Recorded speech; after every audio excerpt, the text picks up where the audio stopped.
कर सके। ये शरीर के इच्छा से नहीं होता है, परमेश्वर की इच्छा से होता है।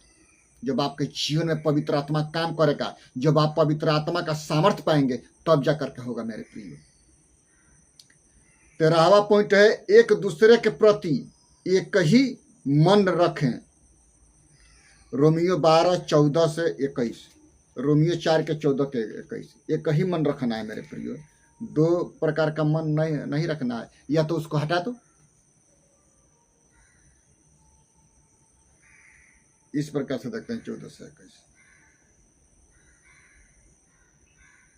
रोमियो 4:14 से 21 में पढ़ते हैं, क्योंकि यदि व्यवस्था वाले वारिस हैं तो विश्वास व्यर्थ और प्रतिज्ञा निसफल ठहरी। व्यवस्था तो क्रोध को उत्पन्न करती है, जहाँ व्यवस्था नहीं वहाँ उसका उल्लंघन भी नहीं। इसी कारण प्रतिज्ञा विश्वास पर आधारित है कि अनुग्रह की रीति पर हो कि वह उसके सब वंशजों के लिए दृढ़ हो, न कि केवल उसके लिए जो व्यवस्था वाला है, वरन उनके लिए भी जो अब्राहम के महान विश्वास वाले हैं। वही तो हम सब का पिता है, विश्वासियों का पिता, अन्य जातियों का पिता, विश्वासियों का पिता अब्राहम पिता को कहते हैं। मेरे प्रियो, हमको और आपको एक ही मन रखना है।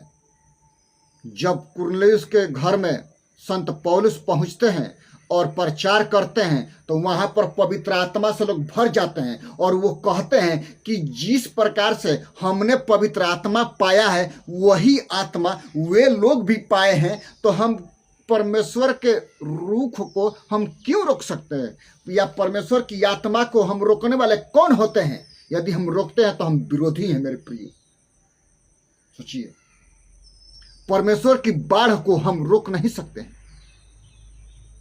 इसीलिए हमको और आपको एक मन रहना है, एक तन रहना है, क्योंकि हमको और आपको उसके लिए तैयारी करना है, स्वर्ग के राज्य के लिए। न कि 10 कुंवारी थी, 5 मूर्ख थी, 5 समझदार थी, 10 विश्वासी हैं, 5 प्रार्थना करने वाले हैं, वचन के अनुसार चलने वाले हैं, और 5 लिखो फेंको है, 5 ईसाई है। ऐसा ही उनका जीवन चरित्र है, दारू शराब गांजा में। ये वचन कहता है मेरे प्रिय। 14वां पॉइंट है कि एक दूसरे के साथ शांति से रहो। क्या? एक दूसरे के साथ शांति से रहो। यदि शांति से नहीं रहना है तो उसको छोड़ करके चले जाओ और दूसरा शादी कर लो, क्योंकि अविश्वासी विश्वासी से क्या मिल, अंधकार ज्योति से क्या मेलजूल।